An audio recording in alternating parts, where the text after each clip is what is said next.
Hello and welcome to Historical Extra on Australia. Today we'll focus on the people who try to flee this prison of a continent and escape their horrendous treatment. But first, for some background. So if you have watched my previous videos or know a little about Australia's history, you know that in the late 18th century, the prisons of the United Kingdom were getting overcrowded, so they started sending prisoners to the uncolonized continent of Australia. But as there had been no civilization there before it was a hard task with little food and hard labor for the convicts, among other problems made living there hard. These harsh conditions of Australia led to many of the convicts seeking a way to escape, and for each passing day they became more and more desperate to do so. The belief that China was connected to Australia started to pop up, likely because people needed to convince themselves that there was more than the civilizationless bush out there.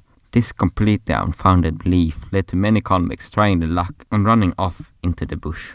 Many of these people who tried this were captured and flogged, but some managed to flee, never to be found again, or at least until a few years later, where their remains were found on the ever-expanding infrastructure of the colony. And their bodies also proved that there would be no escape into the bush. So the desperate convicts instead sought to the ocean for their rescue. Some of the first to do this was a band led by William and Mary Bryant. Mary was a sailor's daughter from Cornwall, transported for stealing a clock. It was on this transportation her first child was born, Charlotte, and she found William, another Cornishman who had been a fisher and smuggler, and transported for the latter. When they arrived in Australia, first son was born, named Emmanuel. William, as a fisherman, was assigned to be in charge of the fishing boats, but he felt their family ration was not big enough, and the black market opportunity was so good, selling the cash to the convicts instead of giving it to the government, for which he was punished 100 lashes. If he wasn't determined to escape before, he was now. To do that, he needed supplies, and it seemed luck was on his side, as a Dutch trade ship whose captain felt no obligation to the British sailed by, and William managed to buy a compass, quadrant, muskets, food, and a chart of the route between Sydney and Timor from him. The Bryants were now set to leave, but needed the perfect time, so hid their instruments and started to gather a crew. In March of 1791, that time had come, as there was no ship in Sydney, so no one could catch up with them, even if they noticed them. One night, the Bryants and 7 other convicts silently boarded the governor's own boat, a 6-oar cutter. They fled the harbour with a mix of speed and silence, as they neither wanted to be seen or heard, which they managed to do after having passed a small island, after which their pace quickly increased towards Timor and New Guinea. The next morning, Sydney erupted in confusion, and no matter how much the guard questioned the convicts, no one would reveal a thing about the escape. The escape route was easy at first, and they found an abundance of food and water where they landed, and the seas were favourable. But after they lost sight of the Australian coast, it started to go downhill, as there were large waves and heavy rain, and food started to run out. They soon resorted to dry rice and no means of navigation, and mostly had to hope for the best, and a few days after having lost the sight of the coast, they landed on a small desert island of the Barrier Reef. This was their blessing. It found large amount of sea turtles resting on the island, so for the first time in a few weeks, they could have a good meal.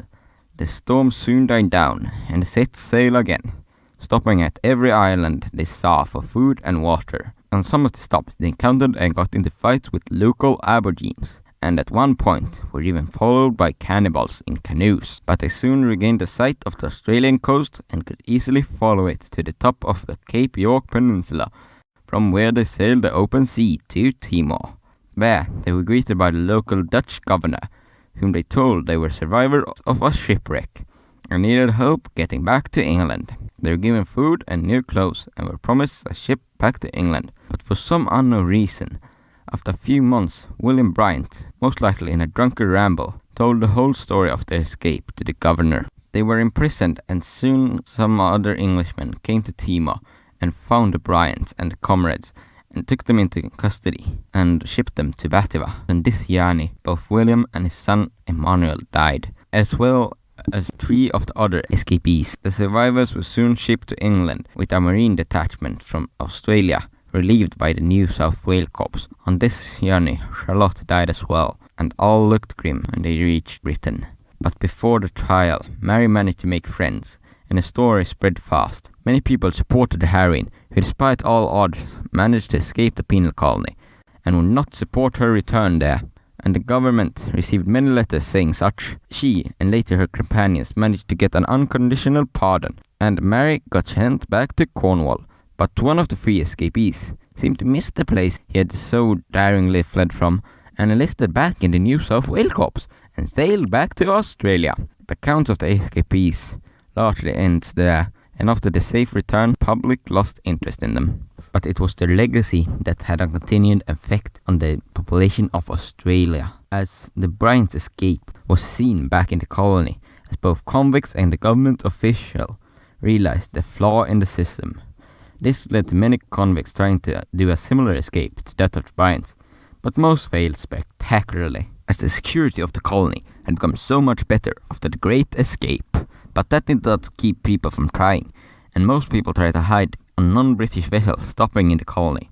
When people were found, they were often either thrown off, recruited, or in rare cases returned to the colony. But these escapes led to even further searching of the ships, and in Hobart, they went so far as to fumigate the ships with sulfur before takeoff, and if a convict was found, each man on the ship except the former was fined, and the former received half of it. Many also tried to build their own raft or steal ones, but it had been much harder after Bryant's, and everyone who managed to escape were either never seen again or recaptured.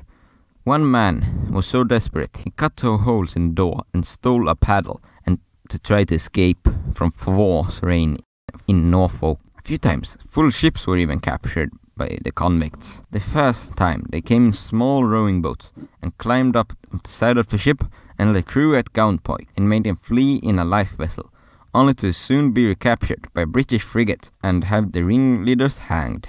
Another time, convicts who were taken to Norfolk rose up on a ship and captured it, killing no one, and later treated the former crew's wounds and would heavily punish anyone who might harm them. They were led by a council of 7, but when they had almost reached the destination of New Zealand, they were captured and 23 sentenced to hang. But because of public sympathy, because of their hospitality, only 5 were hanged. Other convicts who captured a brigade 2 years later, in 1828, were not so kind and had a shootout on the ship.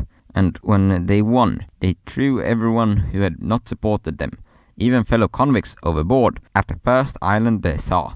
They had no food and barely any water, and were expected to starve, and would have done so if not for a convict named Popioy, who was skilled in raft making, and created one from the wood on a small island, and along with the captain, sailed 32 kilometers, after which they found a ship, who picked them and later the others up. Meanwhile, the mutineers had reached Japan, where 7 of them left, while the rest sailed to China, and 4 of them managed to be sent back to England. When they returned to England, they were suspected of being escapees, but the police had no proof, so could not arrest them. This was until Popioy, who had received an unconditional pardon for his work in saving the crew, returned to England and recognized them, so he reported it to the police. In 1833, another convict mutiny occurred, and this time, after having captured the ship, it had sailed across the Pacific, so landed in the coast of Chile, where they burnt their ship, but the governor believed them to be pirates and not shipwrecked sailors. The leader of the mutineers, Porter, managed to persuade the governor to let them stay, but after a few months in Chile, the governor of the town was replaced, and a new one, suspicious of Porter and his companions, asked them passing by Britain, so they were sent back to England and then to Australia. And that concludes today's look on the escapes by sea from Australia. And next time, we will explore the continent's history further.